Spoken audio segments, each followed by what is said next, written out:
Thank you all very much indeed for coming. My name is Austin Williams. I run the Future Cities project, but really this is a Kingston School of Art and an XJTLU combined organized joint event. And first of all, I just want to say thank you very much to BDP for this fantastic venue.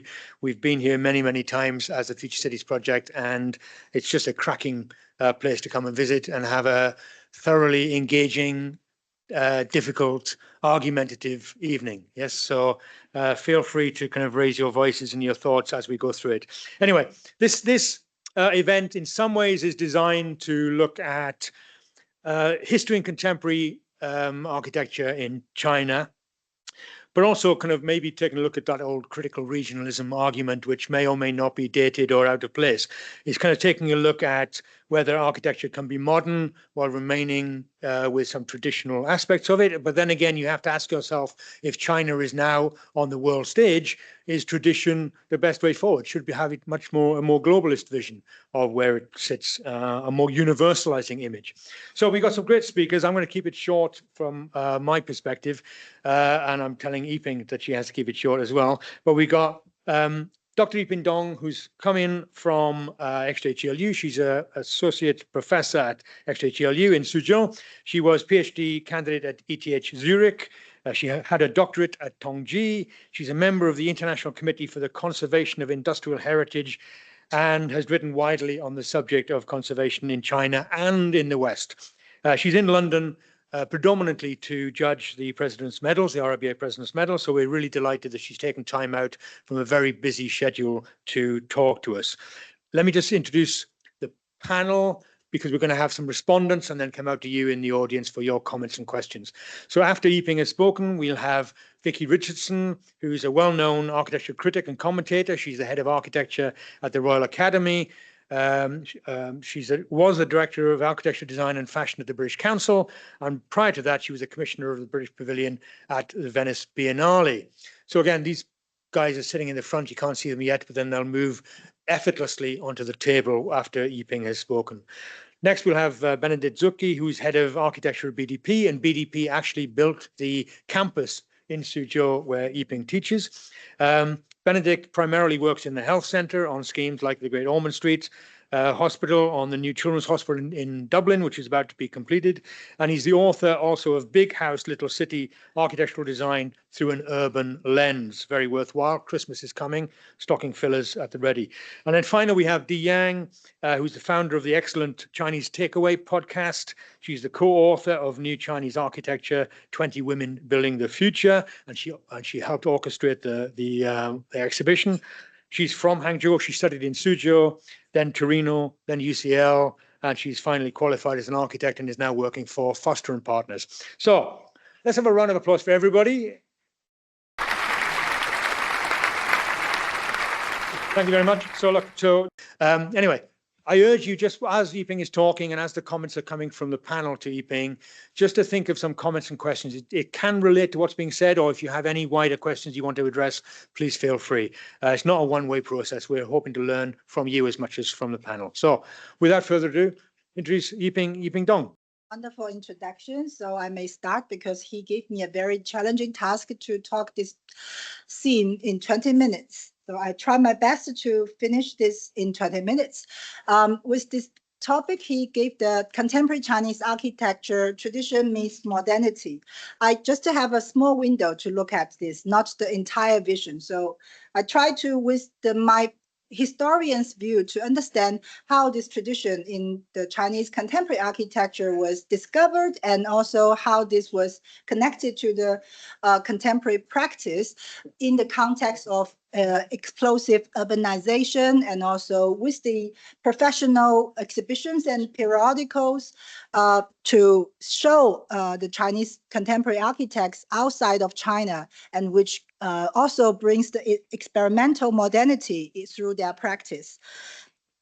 So in this Venice Biennale in 2014, there is a very impressive model about the brackets of the traditional Chinese architecture. If you are visited China before, you will be very familiar with those timber small blocks. They are combining together to show a complicated corner.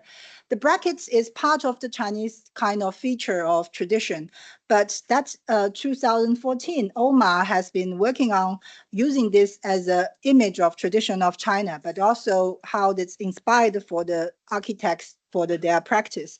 And recent one, 2025, now in China, there's a China pavilion. It's curated by Ma Yansong, MAD, chief architect.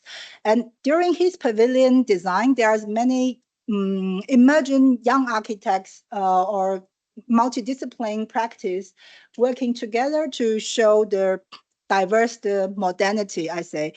But how this is come, I will go back to a very short, like a history about tradition as a central theme. From the time of the new Republic of China was formed in the beginning of 1911s, there is a seek about modern image of China as a new nation at that moment.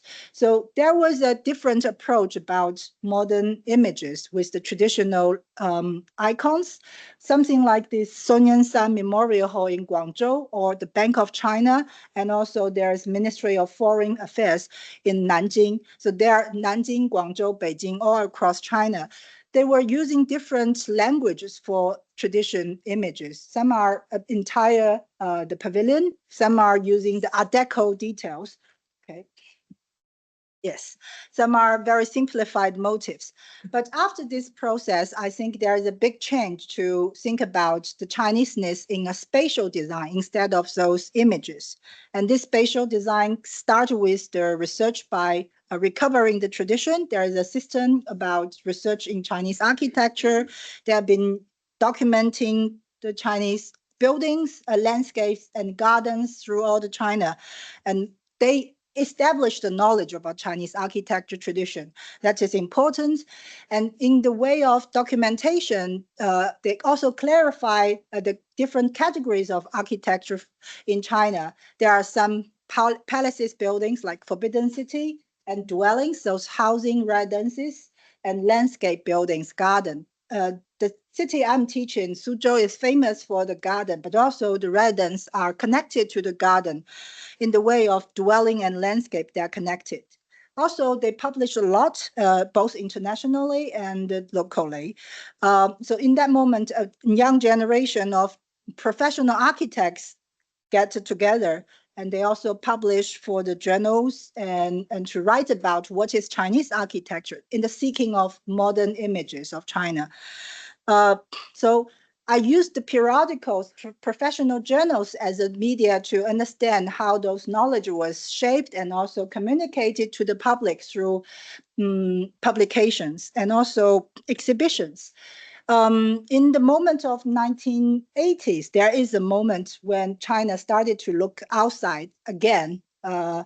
This is the first exhibition after the Cultural Revolution outside China in France, talking about the Chinese city and countryside. But what is the moment of the buildings looks like? Sorry, slowly. The big roof is still a big question since 1950, when the People's Republic of China started. And Professor Liang Sichen, he is the key member of that research institute who made up a kind of ideal city, ideal architecture form rendering using the big roof and also the modern concrete structure as extended levels. So this is how he imagined for the modern architecture for the Chineseness. But also there's another approach related to the garden, as I just explained. Suzhou is famous for that.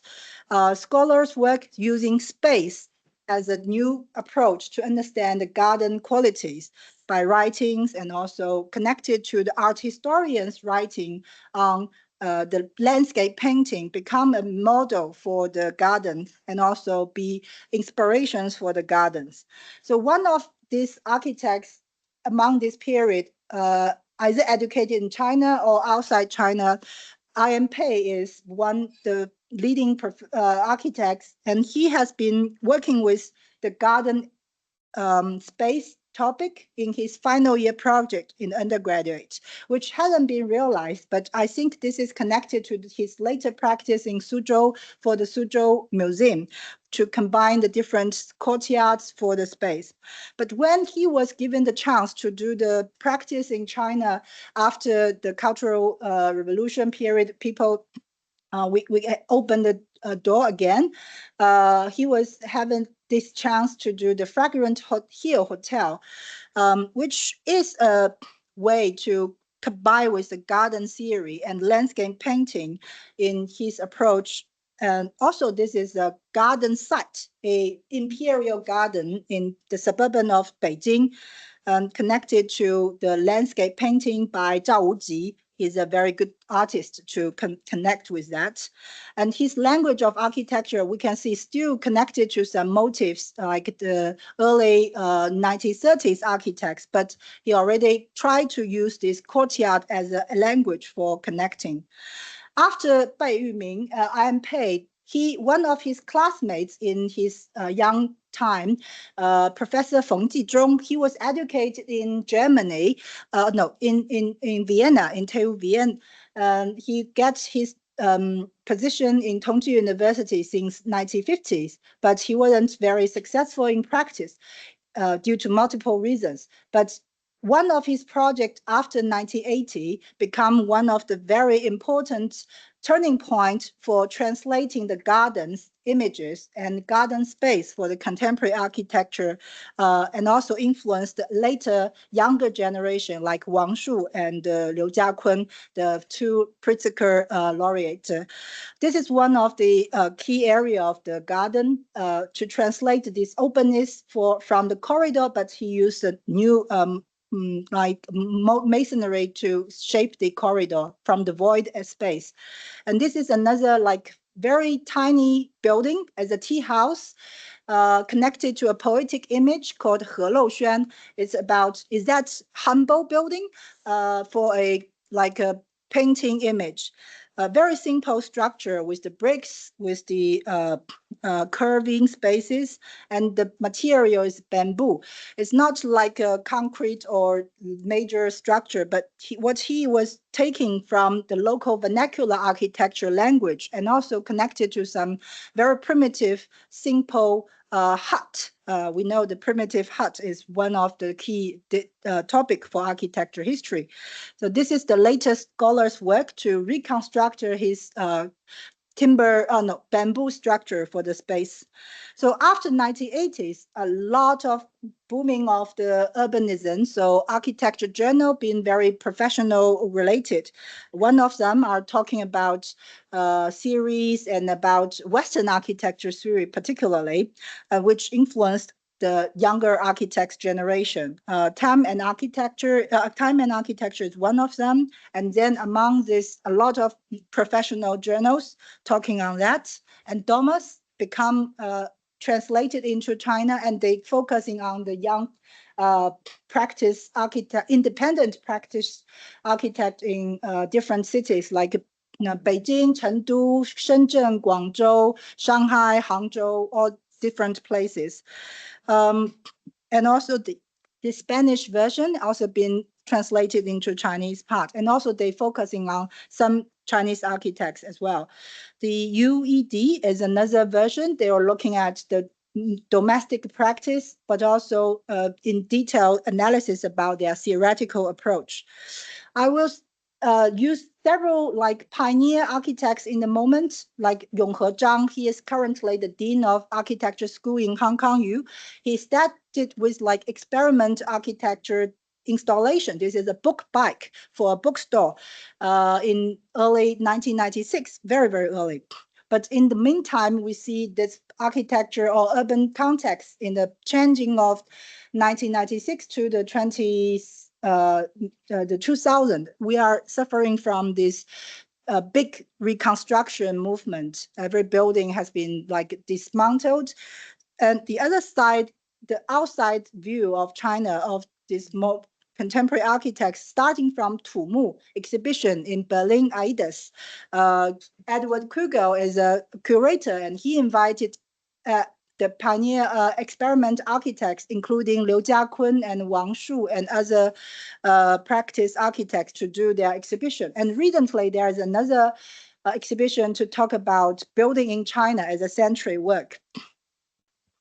Also outside China, the exhibition talking about the role of the professional architects. Are they being able to connect it to their culture, a duty to remember or demand of discounting? I think one of them, Wang Shu and their Lu Wenyu, the amateur architect studio, has been very outstanding to connect with their experimental work from smaller scale and then enlarge that into real buildings.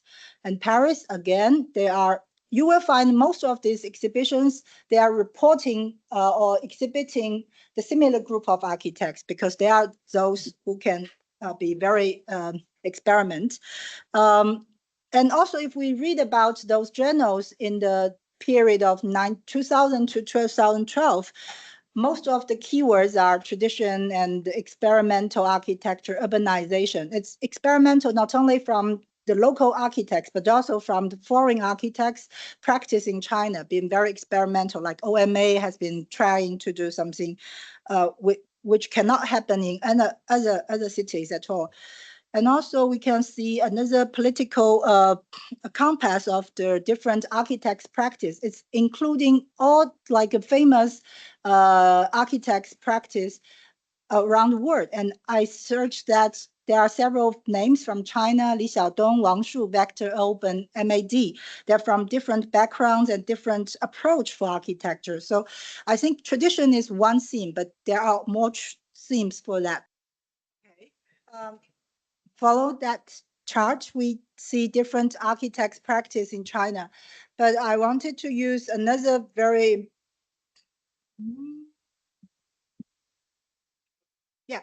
very kind of systematic research by Professor Li Xiangning. He takes 24 keywords to describe the moment of the 2000 to 2020 period of architecture practice. These 24 keywords were divided in 4 groups. One is about phenomenon and appeals, and also we see big and novelty and swiftness, cheapness, monumentality, heterotopias is kind of what we see in the Chinese practice. And also the sustainability, uncertainty, spatial politics, urbanity, grassroots movement, nostalgia. Nostalgia is connected to the tradition again. And also the theoretical references, we see everydayness, critical pragmatism, and also computation, tectonics, regionalism, and place. I would take in regionalism for more detail. And also another part is practical strategies, like the Chineseness. This Chineseness has been one of the key words. Austin, when he come to Suzhou, we have discussed a lot, so we wanted to see more.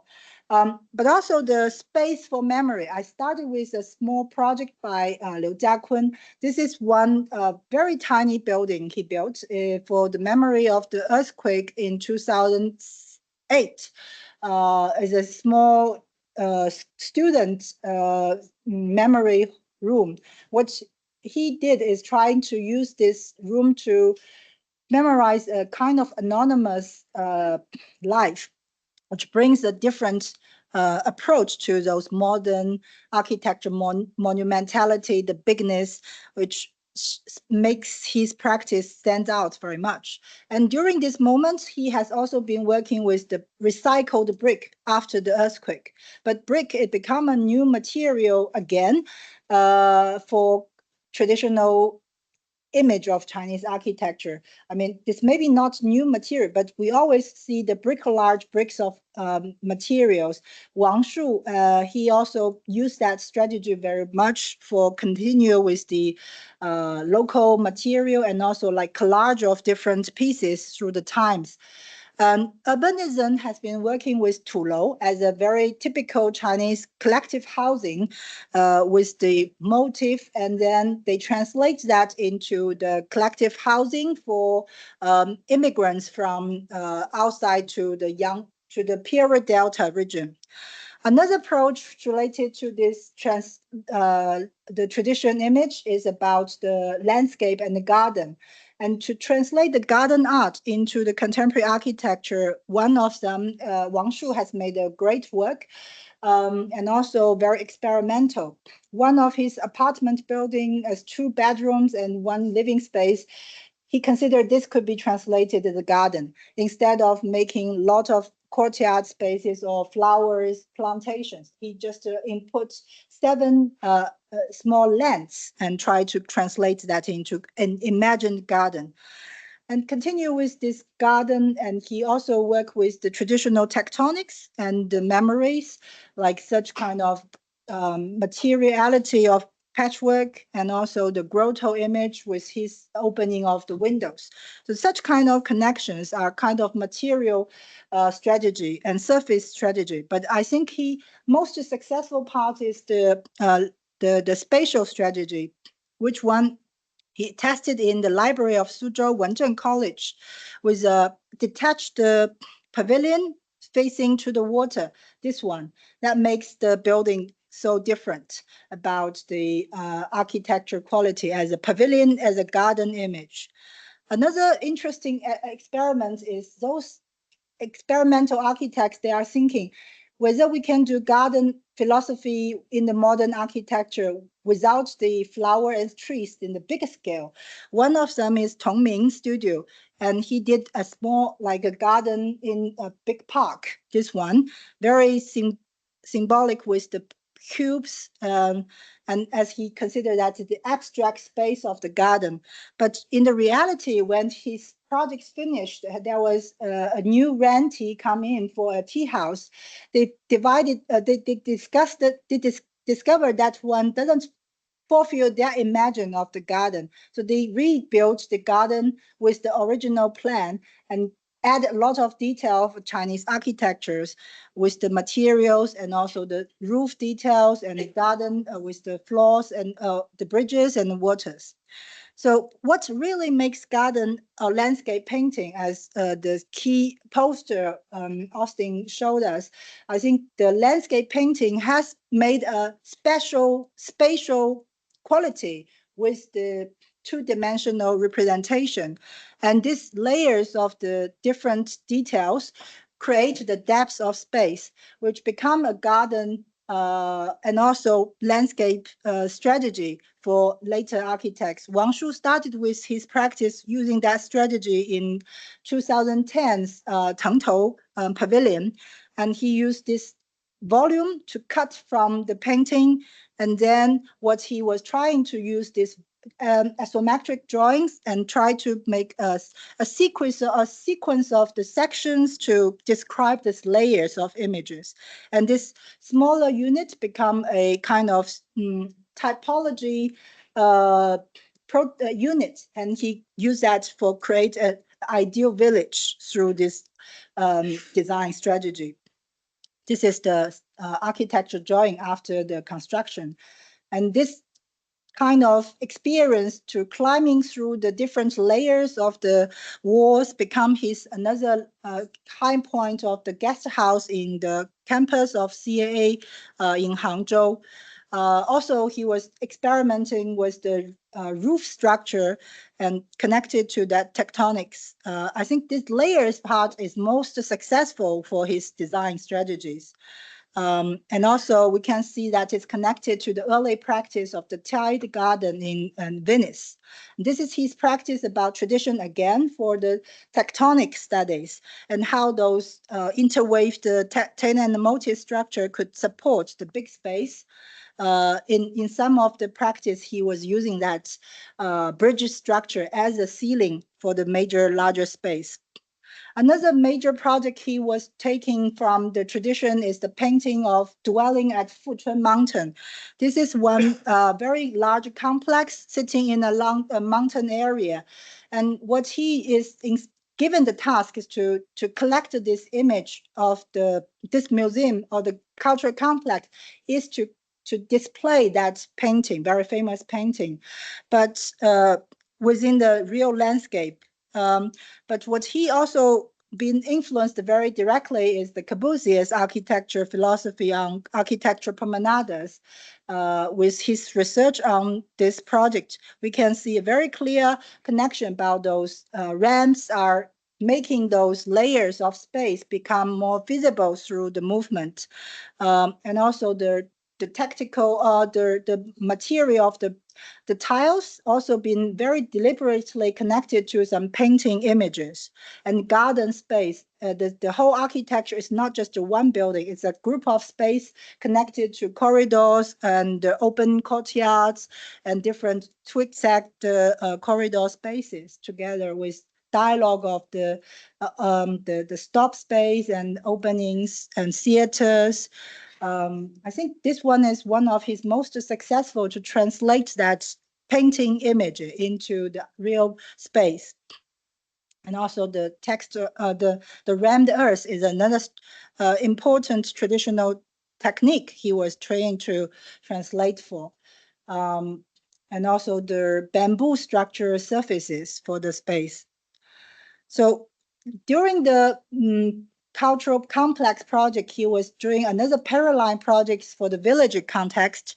It's called Wencun. Wencun is kind of 20 kilometers away from that major building. What they did is to do survey of the traditional building with the units and then propose something new with the technology of the rammed earth, the bamboo, and the local stones. They have a prototype of this courtyard house as he experimented somewhere else, but then they combined it together to shape this very dense, living new type of the housing space. Also continue with the experiment of the material with the new and old combined together. So some public spaces are being renovated through the architecture, like the traditional roof and the timber strategies. And I think, yes, what he did also connected to the typological studies for the architecture. I think this one is the typology and connected to the Italian understanding about typomorphology, like Rossi has been working on some cases. And later he has given a big commission for the historical version collection gallery in Hangzhou. Now he continue with this landscape, but also more connected to craftwork of porcelains. All those green panels are made by porcelains. And also the real mountain. It's not the big, smaller like landscape. They are dealing with the real mountains. So landscape is such an important image for the traditional China. And so artists also working widely to use the landscape painting. But this one, Liang Yongliang, he has made a kind of collage of those modern architecture and to use that for traditional landscape. So in the real practice, I think MAD, Ma Yansong, and also Zaha, their office has been inspired or similar way to do the landscape building with the curved lines. Some of them not realized, but only like a model manifesto to the Shanshui city of Ma Yansong. So MAD, when Ma Yansong started his design, I think he has been considering differently to the Wang Shu's approach to the landscape. He could imagine himself as a small fish instead of the human's perspective. One of his manifesto projects of this fish tank really give a different approach about how the box-like architecture could be turned into a more organic space. But the space is organized by the tubes, more like a computational design through the new material and new technology. Also, one of his recent project in the Venice Biennale, I think the handcraft work, baking that very lightly, and this atmosphere working with the scale is also give me quite a good impression about this landscape, but in a different way to the Wang Shu's approach. And Huali, their office is working on some big project, but also smaller project with the traditional context of the villages. They are taking those rammed earth walls as existing, they keep them and then insert the new part of the library as the village library bookstore something. And then also like Li Xingang, he has using the temporary structure of the scaffolding and using the covers to create a pavilion as a kind of Akkadian image for a very short exhibition, which brings his big projects also connected to the landscape approach. Here is a poetic scenery. One of that is the Olympic game in 2021 for the Winter Olympic Games. This is one like a big scale skiing facility in the real mountain system. So this is, I can see when the other Wang Shu's projects making smaller landscape, but he is dealing with the big geometry, big natural landscape together. And in Jiangnan region, the Atelier des House, they also been working very well with the traditional images, like the garden experience in the pavilion of the riverside, this one, and the roof structure with the new tectonic, that is the another finalized project in Hebei. And also in Hangzhou, they are trying to build this roof structure with a new way of twisted very simple lines, but internally they create a lighting from the top. From the outside, you still see that the traditional architecture language.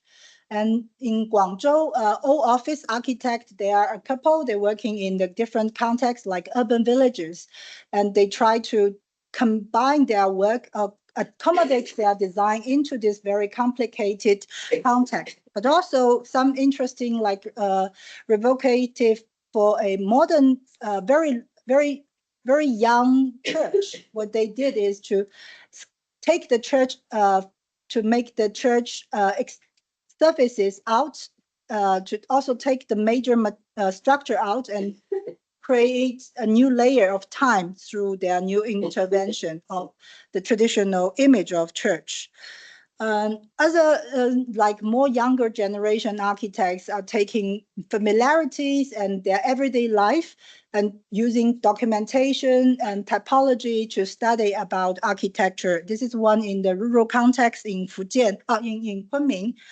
And also some architects working like the timber structure as the beginning of the Venice Biennale. We see the bracket is a very key element. Now we see different timber structures working on that. Back to Suzhou, what I see very important to architects right now, taking their garden as a key element for design. Like Liu Jiakun, he has been working with the Qin Museum, the brick museum, and he also used the strategy of the corridors, waterways, and that is very typical garden language in the landscape design.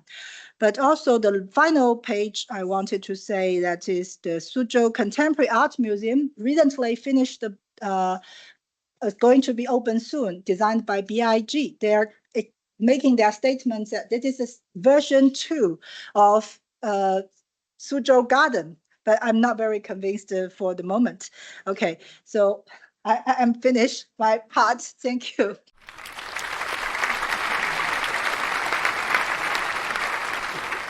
That was a tour de force, and I can only apologize to Yiping for the slight mess up halfway through. Yiping, do you want to join me for a seat here? Can I invite the respondents to the panel, please? Right, while we get ourselves sorted. Obviously, I have lots of questions, but because I told Yiping that there was no way on God's earth she was going to show 147 slides in 20 minutes, and so it was proved. Do you want to use the microphone and just tell us any observations, any comments, any thoughts on this general topic first? Yeah, I'll start. Thank you so much for your talk, Yiping. It was just really fascinating, and I could have listened for a lot longer if it wasn't for the time constraint. It really is fantastic to see all these experiments and all of these projects, some of which I was familiar with, others, it still feels new, I think, to us, and that's I think something that's very positive about what's happening at the moment is that Chinese architecture is beginning to be seen more in Europe, and I feel that it's still very absent from our kind of discussion, and I think it can only be a really good thing that, for example, Wang Shu and Lu Wenyu have been appointed as directors of the 2027 architecture biennial in Venice, which is exciting. And also Ma Yansong's going to be guest editor of Domos magazine for 2026. So, I think these are positive moves, and it's great that you're over as well to give this talk. I have some misgivings about this sort of the language that's being used to frame architectural discussion at the moment in China, but also more generally. So it feels wrong in a way to single out Chinese architects for using the language of kind of heritage, nature, ecology, all of these things, because of course our own architectural discourse is completely mired by these sort of constraints. But I kind of feel like the innovation and the experimentation and the sort of progress of architecture itself in China is not being constrained in the way that we're being constrained in Europe, in the kind of anti-growth, anti-development agenda that we have in Europe. I think, despite the slowdown in growth in China, you do still have some fantastic experiments going on. And I think these are best expressed in the architecture themselves than in the language that's used to describe them. And so I wonder about some of the things you were describing about the kind of the words that are being used to try and describe these innovations, and how useful that you feel that is in terms of reaching a better understanding of what's happening in China at the moment, because it does often come across as a sort of list of different technical descriptions. And while I think it's important to be able to articulate architecture and to understand it and discuss it, I'm not sure how fruitful that sort of, that framework is in terms of really moving things forward. Thanks very much. Yeah, you wouldn't have thought you had to come to a discussion on Chinese architecture to hear the word typomorphology, but there you go. We live in a global world. I'll take the other comments and questions, and if you want to, Benedict, please. Yeah, no, I thought it was fascinating. Learned a lot about projects and places that I'm not familiar with. The element that perhaps is missing is the influence that China has always exerted on the world in the other direction. The fact that, you go back to the picturesque movement in Britain, it was deeply influenced by Chinese landscape, philosophy and gardens, as were, of course, the Japanese. And we've probably, I'm generalizing grossly, but certainly, modern architecture in the 20th century probably absorbed more from China via Japan, or at least more directly and more explicitly through an appreciation of qualities of space, relationship of inside to outside, the qualities of gardens, the irregular sort of open plan, the sorts of houses you showed, which are also typical, of course, of great Japanese villas and landscape, strolling gardens, all those things.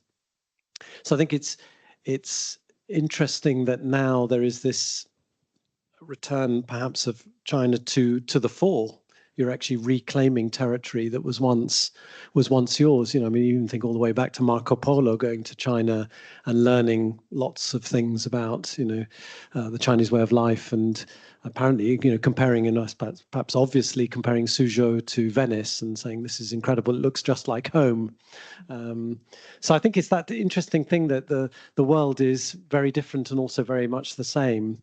And I was interested in the reference to, you know, Aldo Rossi in Italians, because I was looking at that village scheme and thinking it reminded me a lot of Italy and vernacular architecture in different parts of the world. And if you think back to architecture without architects in the 60s, there were lots of examples from China, I think, including the Tulo houses and so on. So, yeah, great. Great. Dave, if you would. Yeah, thank you so much for Yiping's talk. And it's like bringing lots of memories back when I was a student. So speaking from my own experience, I studied architecture both in China and in the UK, so I can speak a little bit for both worlds. And so when I was a kid studying modern history of China, we always started by the invasion of the West, the colonization history. But that means that our modern history opens up with a discourse, like how can we catch up with the West? There's always a comparison going on, and there's always a bit of identity building as a Chinese. And when I'm studying architecture, the first lecture I ever received in XJTLU is please mind the gap between the West and the East. And also, so yeah, being a Chinese student based in a Sino-British university in China learns architecture under a British system in Chinese context. So this comparison always goes on. And it's very interesting. Like in today's blurb, Austin writes about like what is the serious lessons can be learned for British architecture. And so I think now looking at it, it's from this different perspective from me, and it's very touching to receive the comments from the both guests. And so I think that it's a very dangerous word. I think this Chinese-ness, it can't just be one image or one identity, because China is so big. Like to the north, it connects to Russia. To the south, it connects to Southeast Asia. And when you put just one big word over it, I think there's like a danger of, you know, oversimplify stuff. And maybe it's inevitably political when you just try to oversimplify it. This whole recurring theme is this mountain landscape, like shan-shui painting. And to me, I think it's kind of elitism, because this shan-shui painting is actually very, how do you say, it's very honored by a group of Chinese scholars who use their paintbrush to write their way to participate in Chinese how do you call it, the test to become governors, and they're using the same brush to paint the paintings. So it express their intellectual amusing in such a way. And so, well, I understand why shan-shui painting is so important for Chinese architecture, partially because Wang Shu got Pritzker Prize in 2015. But I think there's a danger of over-repeating the same motif. So since Wang Shu has won the award, I can see so many replications of using this big roof language everywhere. And I think that probably at this moment we can forget about creating the one Chinese image for a while and just focus on doing a really good building. Yeah.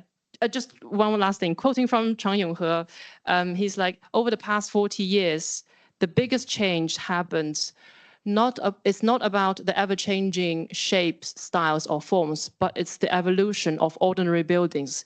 And so I was thinking, so all these Chinese architecture we talk about, how is it actually reflected in our ordinary buildings? Yeah. Very good. Thank you very much. Well, I mean, as it happens on that last point, first of all, the political aspect of it is very interesting, I think. There's a 13 characteristics of Chinese architecture by Bu Miao, where he basically argues that people like Wang Shu are actually parodying the landscape. It's not actually a truthful reflection. And in some ways, you know, is there a kind of a political push to replicate and go into the urban, from the urban into the villages, kind of almost giving up on the urban, and becomes a political conversation of parody rather than actual truthfulness. Anyway, but those are the questions, not mine. Well, I try to respond from what I can write down. Thanks for Vicky to mention the different keywords we are using to frame the discussion. I think in the moment when I reviewed those practices by the architects, when they were educated and they were practiced in the world of already in a global time, the lot of knowledges are reaching in China with the different channels like journals, with the translated books on architecture series. One thing is we are learning a lot from Western architecture, but the way of learning back to the tradition is kind of not so important in the education system. So I think what some architects, they are learning more deeper into the tradition. They are trying to use this tradition not as the like fossils or museum objects, but trying to turn them into something very innovative, different to the object itself. And also the keywords I was using from the 24 keywords by Professor Li Xiangning. I think that 4 groups are almost functioning for describing the most of the features. But in some keywords like computing or something, that is emergent direction of the research. But in the other side, the ordinary life, the everyday life, I think is really not much discussed for the practice. Very limited architects are trying to address that because most of the published work, they are public cultural buildings or like major palaces, not palaces, like government buildings or like cultural spaces, not related to their everyday people's life. But I think in some, I didn't use that. The arc mixing, they are working on that very much to talk about how the people's need and how the architecture could address those needs. So yeah. Go on with another to the topic about the another version to the picturesque movement and how the cultural impact from dialectic way, I think, for the early time when I started to teach my history of Asian architecture in the XJTLU, I always use one picture that is the Kew Garden, the pagodas of the Kew Garden. I wanted to ask a student, can they recognize this building? Is this from China or this is from British? How this has been translated into a new context.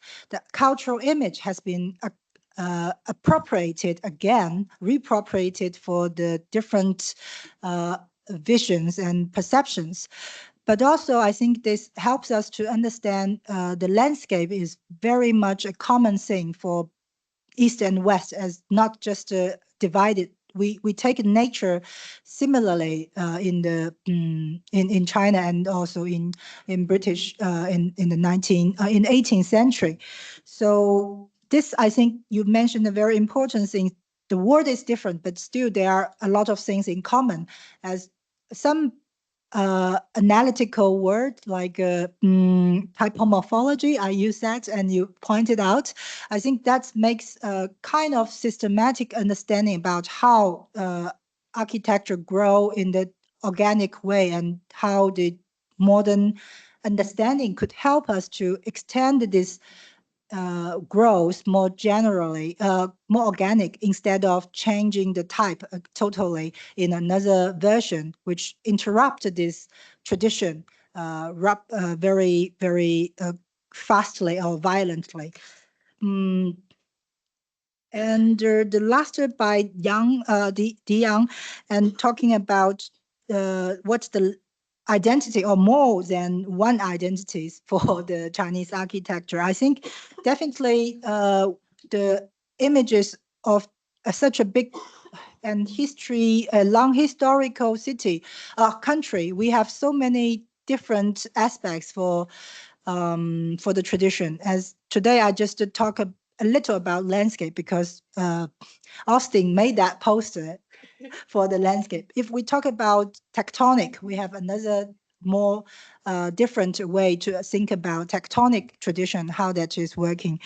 But also, I think what is good architecture is always the major question. Now we have a very important new government agenda called the New Housing 4.0 version, something like that.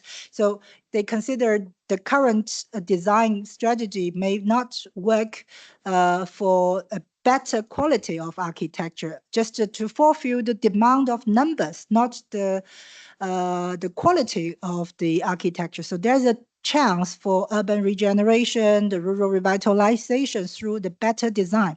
So here the design makes sense, but how this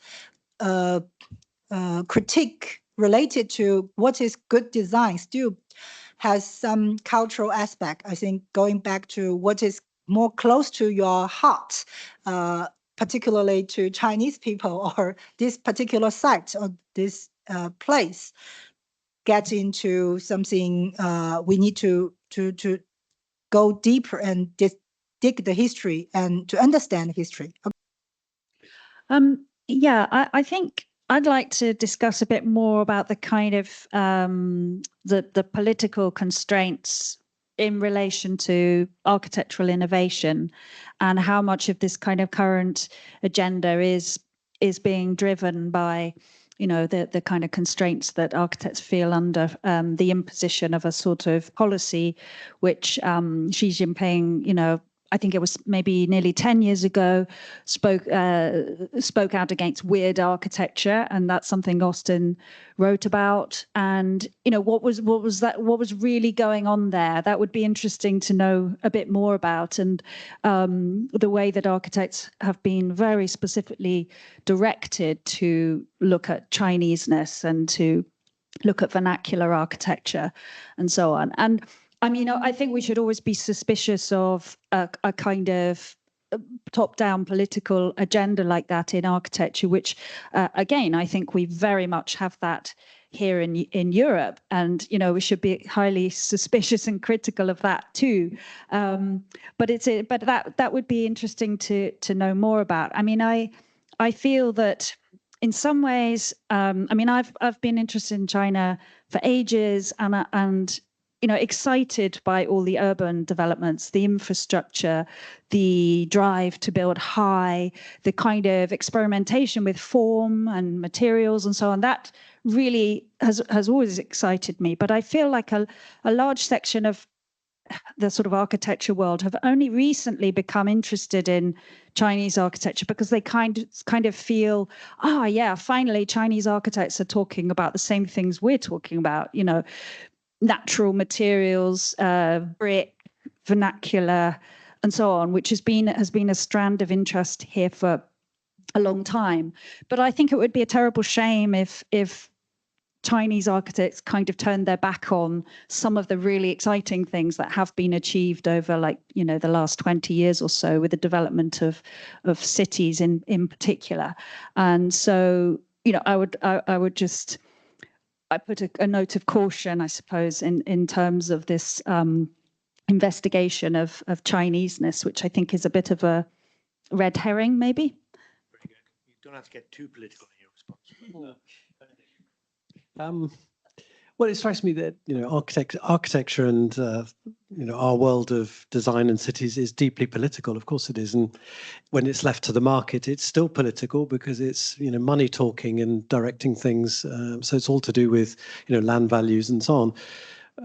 The thing I'd be interested to know more about are all the kinds of buildings that bypass architects. So, you know, as here, the majority of what gets built is never sees the hand of an architect. It's built by anonymous, let's call them anonymous forces of development that build, you know, carpets of buildings that just, you know, are rolled out and form the majority of what people experience every day. And I'd be interested to know the degree to which architects in China are able to influence that in a positive way, in a more sustainable way. I am thinking about so the Chinese architecture. This big word probably is a bit detached from the everyday life of a Chinese lifestyle, and I think probably for me it means the collective living experience. For example, like this social house with a shared corridor that was very emblematic of the planned economic reform since the 90s, because lots of the housings, they are distributed by the government. And then this is the same typology that repeats at school, for hospitals, and for dormitories. And those are the buildings that kind of builds such a collective Chinese living memory. And now, these days, I think we have a lot of catching up to do in terms of the renovation and the iteration of those buildings. Yeah, and so take an example of Wang Shu's Wencun village that Yiping wrote about. So if we're trying to implement that big idea of the Chineseness into an ordinary like living experience, we can see the mismatch over there. I think out of 15 households, only 8 of them moved back to the renovated village. And because in reality, the village cares about my rooftop needs to be taller than my neighbors. But this is something that probably as a big gesture that it's very easy to omit. But I think there's inevitably the focus of development should be back to ordinary buildings. And as we observed in the recent tragic of this Hong Kong fire, it also highlights the fact that there's so many buildings in the last century that needs to be refurbished in China. And I believe the same goes for the schools, the hospitals, and lots of civic buildings. And I think that's what Zhang Yonghe means, the evolution of ordinary buildings. Yeah. Very good. Thank you very much. Yiping, what do you think? Stop writing. Okay, I try to respond about this, talking about architecture and politics and how this very strong agenda related to urban regeneration and also what is weird architecture practice. As far as I understand, regeneration is always there, but recently it's become a very important policy to support the urban regeneration in a deeper and wider practice. But also regeneration in the past was normally considered wiped out and to renew the site with new buildings. But now there's with the understanding about heritage policy connected to conservation, a system which built up in the past 20 or 30 years, they give the regeneration more like a systematic and theoretical way, also considering the not only the buildings, but also the social dynamics are important. But I know in the practical side, some places are really taking people out and to try to renovate as gentrified place. It doesn't work because there's no new business coming. So we also see that as a failure. It's not always as successful as they expected. But for the weird architecture, I think that was a moment. There's so many practices happening every city, every town. You don't have qualified architects to do all the good designs. So sometimes really weird things happens. You cannot see like the statues could be architecture. There's a very famous 3 statues building as a hotel, like the statues for longevity, for fortune, for something else, the 3 big ones. It's a figurative architecture. Can we see that as a one kind of good architecture? People like it, someone like it, but they are not been a good architecture from architects' understanding. So there is also a big gap between the professionals' understanding and also the normal understanding about what is good architecture. I think there's an important task for academics and also professional architects to using the work to to show what is a good architecture in the public wise.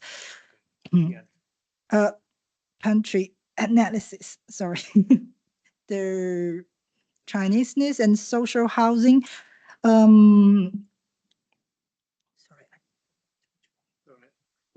We'll leave it to come back into your head. I'm going to go out to the audience. We've got a gentleman in the front here who's dying. Okay. I'm not going to embarrass anybody with this. Okay, yeah, just a few words. So first of all, I agree with Vicky.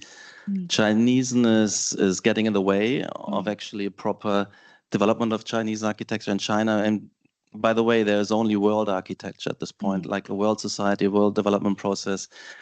And national architectures maybe existed in the 1950s still. But if you look at Japan, the way they developed their lock, stock and barrel kind of incorporated everything Western, then they had a kind of national kind of awakening and decorated back with some Japanese kind of features and special occasion kimonos. And but then in the 50s and 60s, they really joined world architecture with a number of powerful contributions, metabolism, which has nothing to do and didn't have anything to do and shouldn't have anything to do with some kind of Japaneseness.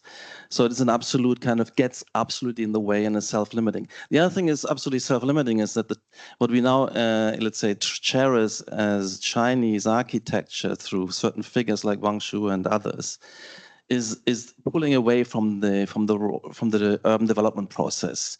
And looking at contemplative situations, small scale, back to traditions, things which cannot really be generalized into substituting, addressing the urban development processes. We are in the trenches of ourselves, actually, and that's extremely limiting. I would argue, and this is moving in a small direction. If you can only be kind of a cultural contribution if you stay outside the development process, that's extremely self-limiting. And also this kind of going back to the villages is exactly the opposite of what you need if you move into an kind of knowledge economy condition where you have high quality, high density development.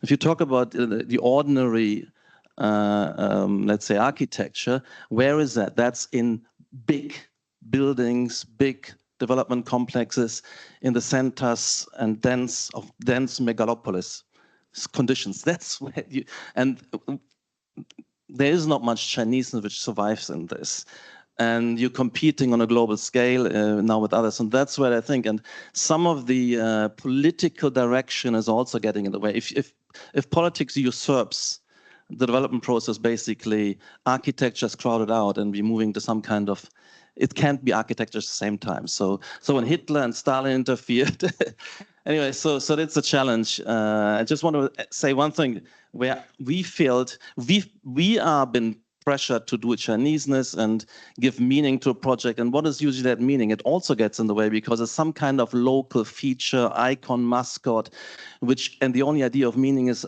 a metaphorical representation of that. And that gets a barrier to get proper architecture. The meaning of the architecture must be the, expressing and organizing the life processes which are complex and intense, etc. So it's a real problem here. May I? Please. Quickly say something. Right, very quickly. That was Patrick Schumacher. That's Patrick Schumacher, by the way. And you actually showed one of his projects as emblematic of Shan Shui. So interesting comeback on that. I would also say, just in terms of weird architecture, the conversation that happened maybe 15 years ago in China was very much about stopping local bureaucrats from getting the money to do silly projects in their local villages, less so than the architecture itself. It was they were just buying in any architect to do any old nonsense. That's what was being stopped, not necessarily the architecture. Anyway. So I'm not an architect, I'm an engineer, but I'd like to make a point that is purely subjective on what I've heard tonight. I think there's a big gap in politics and sort of the background of architecture and where it is today in China, which is the actual cultural revolution and what is done to the culture and history of China and how it compares to a country like Japan. So I think the irony about the Chineseness in the term of it feels to me like China is trying to create this sort of the concept of Chineseness as a mirror to what they think the West thinks of them. So it's this bizarre sort of telescope that is inverted by a mirror, and it has completely detached itself from what actual Chinese architecture and true historical vernacular and history is. And that is extremely reductionist and is self-inflicted. But I think that there is this sort of elephant in the room that is not addressed, whereas Japan had the chance to see an extension and respect of the culture throughout the last few decades. I mean, I said that was very interesting about Japan, I think, because I've always thought that just within 10 years of America leaving Japan after the Second World War, Japan had invented a new architecture. And I always was waiting for the fact that China was becoming liberated after 1978, let's say, and I was waiting for China to develop a new architecture, but it was always looking towards the West. It was always looking for copying or replicating or bringing in Western architects to play the game for them. So maybe, you know, they're trying it in a different way, going back to the past, but that's not necessarily, I don't think, necessarily the most progressive way forward. Thank you. I thoroughly enjoyed tonight's presentations and the panels. Vicky raised questions about, perhaps Chineseness get in the way of progress, and Benedict talks about, the architecture without architects. Wonder what's been done without in the absence of architects. And Dee talk about something about elitisms and scholarly circles, that get in their own bubbles. So the things I pop in mind is about the Belt and Road Initiative, where inevitably involve a lot of constructions in in South Asia, in Africa, in even South America. So I wonder what Ms. Dong think about these sort of I'll call it Chinese exports, because it's a bit like the colonialisms, like how the Spanish cathedral gets into South America, and how the bund on Shanghai get built in the Western South. So this is kind of a history rhyming itself. So I just wonder what you think of this new phenomenon. Just one question, I guess, for you guys. So I think you were saying earlier about the buildings for ordinary people. So I'm not an architect, by the way. Just like looking at pop media and stuff, and I think Chineseness, in architecture these days, it's more around building things quickly, prefabbed buildings and this sort of thing. I'm wondering what you think about that influence on the aesthetics of buildings and also the functionality of the buildings. If you're just trying to build a building quickly, surely that's going to be both functionally and detrimentally, artistically, in what the building ends up to look like. Are you an engineer? Yeah. Hi, I had a question about architectural instruction. So I think it was Benedict, stand up, yeah. You made the point about current architecture in the West, especially here, about it being architecture without architects, being quite identical, rolled out like a carpet, and not seeing architects, whereas I guess in fact it does see architects, but it's sort of assured in its final processes by an in-house architect who I guess will have been instructed, as most are, certainly in the UK, in schools which are, I guess, heavily modernism dominated, which arguably leads to like an identikit appearance. And I wondered, while we have this kind of tyranny of modernism, arguably in the West, somewhat controversially, some might say, wondered if in China there was a similar dominance of a style in an architectural instruction, or a lack of it, or more freedom, which means that there is more of an ability to experiment with vernacular in interesting ways. Thank you so much for the presentation. And I have a question about whether gardening is only about the architecture or it can be a practice. Because you mentioned it is not relevant to everyday practice, but actually some of the courtyards are shared by the local residents. and they are still doing their own like everyday practices there. So I wonder whether you have any thoughts about that. Thank you.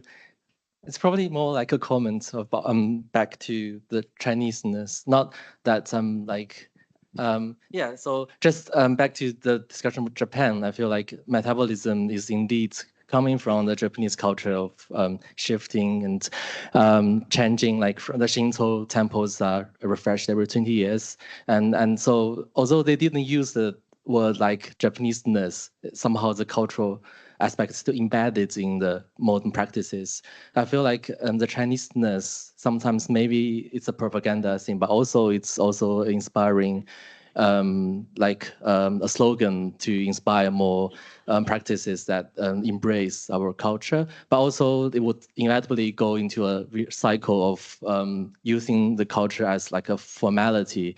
So how do you think architects can jump out of this imagery and this formality and touching like more about the essence of the Chineseness instead of the image itself?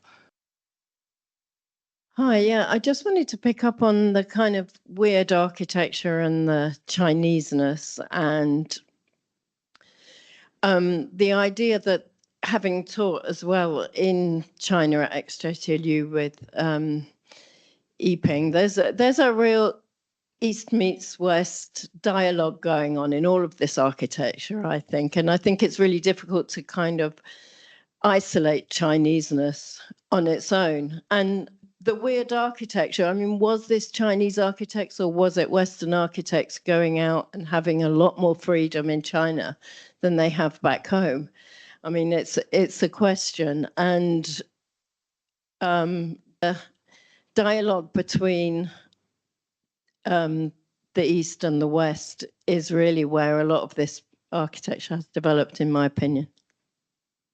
Okay, I think in several colleagues, several questions pointed out one common thing is how we look into this culture or tradition through which lens. Are we using our own lens or using others' lens to read about the culture and the tradition? I think in the early Japan, like modern period, they also been very much relying on the Western's modern architects' view, like Bruno Taut and those modern Wright and also Corbusier and these very famous modern architects, when they started to think about the similarities inside the Japanese architecture and the modern architecture, they built up their confidence. And this confidence is not only from their own studies, but they were being connected to the other's view. And then I think in the 1960s, the modern movement in Japan become their own like approach to do the metabolism and connected to their culture deeply. I would say metabolism has very deep culture with the Buddhism's philosophy of the cycle of the life, but maybe figurative, not so connected. So with this concept related to what is the majority architecture or what is dominant architecture discussing, is that about style, is it about the motive, or is it about space? I think in my understanding of architecture, they are not about those style, not about this details, but they are connected to the space experience that will beyond those knowledge about those stylish details or the tectonic details. What those could create a good space is the meaning of a good architecture. I think one related to garden practice, I want to conclude that because garden has been very much connected to the everyday life, I agree so. But what the garden they used for this classical garden and people's gardening, there also is something we can reflect whether we use the garden in English is a correct translation for the practice in the traditional way. Are we just to translate that 园林 instead of garden? Because the garden in the English means digging or taking of the plantation more deeply. But in the 园林 practice, classical gardening, Suzhou or wider context, they are more connected to poetic images, gatherings, instead of making great plantations. I think that is also simplify what's gardening in the UK or in the Western culture, but there are different way of that's also connected to how we understand our culture. Are we using our own knowledge from our own roots, or we taking another language? For me, it's always difficult for using English to explain the Chinese culture. It's already a transcultural activity. When we need to translate from one to another, we need to use equivalent, but there's no equivalent sometimes. We need to extend our knowledge through a wider context to help us to understand. Okay, then that's my point. Thanks very much. Yeah, it's one of these annoying things, isn't it, about talking to Chinese people, is that you want to have a row with them and then they win you over. It's very frustrating. Over to you guys for a couple of comments. Sure. Short and sharp, and we'll try and get a couple more in. Okay.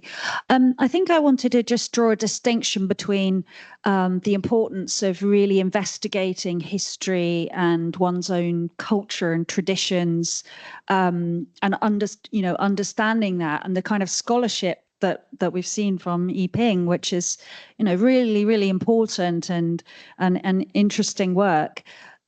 And so I think it's very exciting that in China, you see this great appetite for the public to learn and engage with architecture. So, for example, the recent unpack exhibition, which started at M+, was the most successful ever exhibition they've done. I think something like 300,000 members of the public from Hong Kong went to see an architecture exhibition, which I think is fantastic, because I'm all about trying to have kind of raise a sort of level of understanding of architecture.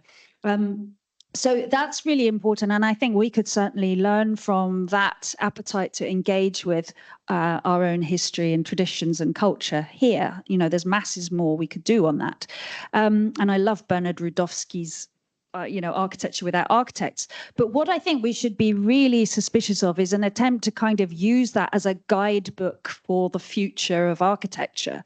When people hold up Rudowski's book and say, hey, we could make, mud houses like as a solution to the housing crisis. I'm like, no, it's important to understand your history and culture, but not to say, okay, this is going to tell us how to build for the future. That's a question that we have to grapple with now. And that's, again, why I think it's suspicious to use history and landscape and vernacular as a sort of metaphor, as Patrick said, to say, here's a mountain and I'm going to replicate that in a building. And often that happens in important political buildings, like if you think of the Scottish Parliament building in Edinburgh, the kind of upturned boat metaphor. It happens a lot in political national buildings. And I feel that's a kind of real dead end when it comes to thinking about what we need for the future. Well, I think Yiping put your finger on it just at the end there about architecture really being about the way that spaces are used. And if we had more time, I'd be interested to hear about Chinese medicine and hospitals, because my sense probably is that the hospitals are designed using an imported Western model of architecture.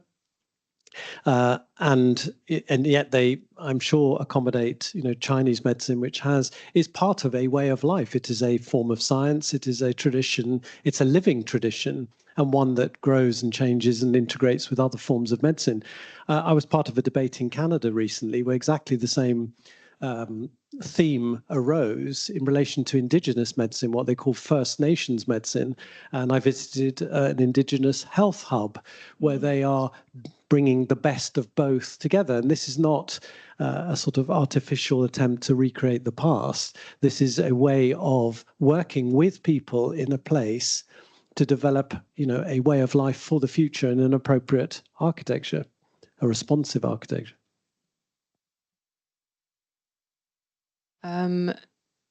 To respond to the gentleman over there, I think Chinese architects have already made a name for themselves, for ourselves, with the incredibly fast speed of building, this huge infrastructure with high-speed railway, and also that what Patrick has mentioned, this mass production, like developed housing. I think that's distinctly Chinese at the scale, and yeah, that at the scale that they imagine, at the pace of building in that level, and also even ghost towns. I think that's uniquely Chinese too, and I think we do have a lot to catch up.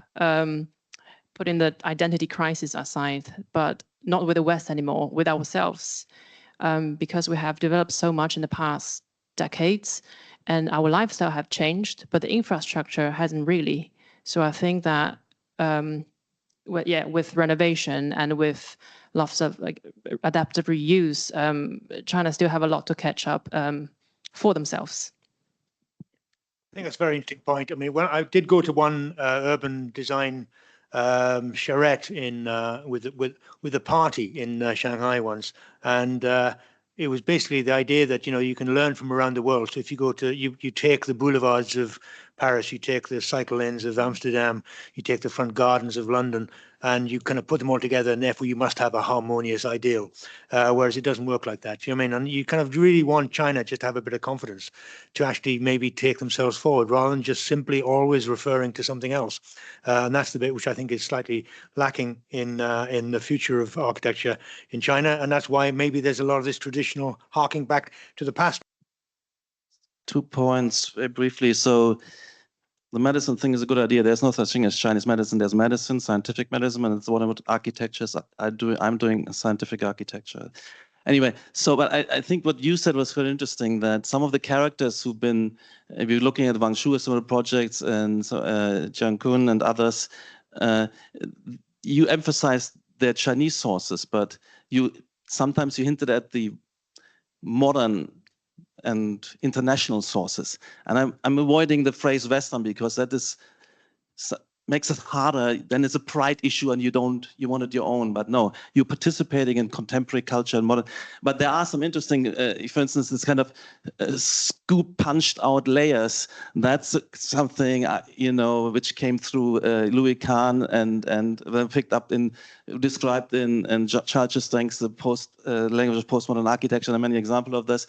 And also this project where you have the frame and you have the different cubes of different sizes rotating. There's a James Sterling diagram, and by the way, all of Zhang Hu's and some of these characters is actually minimalism feeding into that sources as well, and so that is for me more significant because and of course there's an element which makes it popular and interesting with some of these Chinese features, but fundamentally these architects are embedding themselves in a contemporary architecture discourse through these sources and dialogues. And since again, it's potentially a distraction, relatively superficial overlay. That's what I feel. But so you put your finger on that, and you, in a sense, hinted at, but. So I heard that correctly. There's no such thing as Chinese medicine. Yeah, there's no such thing as anything other than one kind of architecture that just gets repeated endlessly all over the world. Well, you called it scientific architecture. It'll design itself without people or a place, a specific place. I think that's really the death of us all. Bleak. Okay. Yeah, very briefly, I like the idea that you can, that you're shaped by the contemporary situation that you're in, and I think that that doesn't mean that you turn your back on the past. I think the past is always going to be present in whatever we do in the contemporary moment. And I'm not just talking about China, I'm talking about everywhere, really. And it's interesting to look back at I.M. Pei's work when you showed that image of, I think it was a Suzhou project, and that interior, which was a sort of like a salon kind of with a crazy carpet with a pattern on it. And I thought, wow, that's like, that's like kind of 1980s, that kind of face vibe of graphics that was interested in at the time, in Russian constructivism, in pattern making, in kind of, the Italians, all those cool Italian designers, what they were doing in the 80s. So I really thought I.M. Pei's interesting one, he was so international, and he was kind of educated in America, in China, and traveling around, and managed to be part of whichever culture he was in. If you think, he produced one of the most iconic cultural buildings in Europe at the Louvre, the pyramid. And that's really interesting, that a project that you cited as being one about Chinese tradition spoke to me about a particular moment in the 1980s that was about style. And so, I think there are different ways of reading projects, but it's always important to be rooted in where we are right now, rather than living some past existence. Going to pass on to Dee. I'm running out of some things to say, right? Because it's been developing so fast, and then sometimes when we do things too fast, it's at the cost of quality. Now, this whole discussion about Chinese architecture is surrounding the architects and the design per se. But if we're talking about tradition, we're talking about heritage, we must not forget about the craft, and the craft takes time. So now, in this time and age, when thinking about what we can learn from each other, is that British might take a very long time for a project compared to China. But I think we also need to learn that there's an art in slowing down, and take time to focus on the craft. Yeah. Very good. Thank you very much, Dee. All right, Yiping's got the big finish. I see. Short, Thank sharp you. punchy.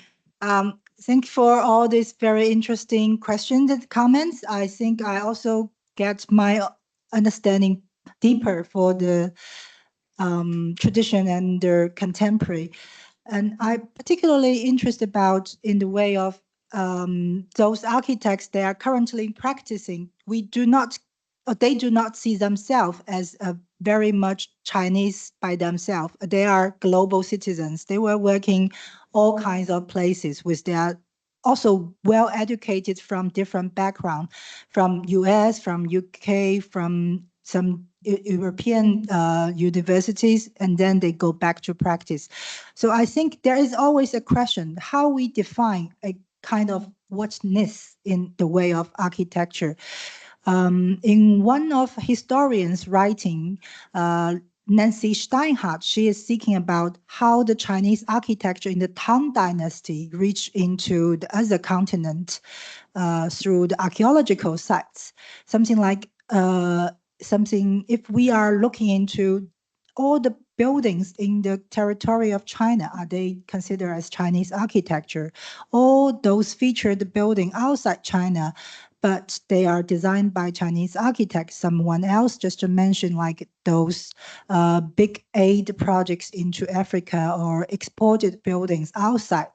Are they considered being somewhere belongs to Chineseness, or the capital from China, or the designer from China, or other like the current practice in China? We see a lot of foreign architects, BIG or Sinoheta or Himmelblau, and also Zaha, they are doing practice in China. Are these considered as Chinese architecture with the Chineseness, or we are shaping a new world of international contemporary practice with better design and better life for the future?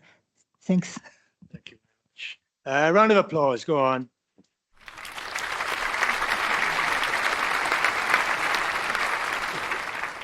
Right, just very briefly before we finish, from my perspective, what's interesting about China is that in the 1920s, what always fascinated me is the fact that one single architect or an architect could have done multiple styles. And it was part of that idea about trying to redefine what the Chinese future was going to be. So a lot of those architects, as you say, went to Paris, went to UK to study, went back to China. They then designed buildings, which were, one building was Bauhaus style, the next building was Chinese big roof style. And one architect was doing two styles at the same time because they were trying to understand what it meant to be a Chinese nation.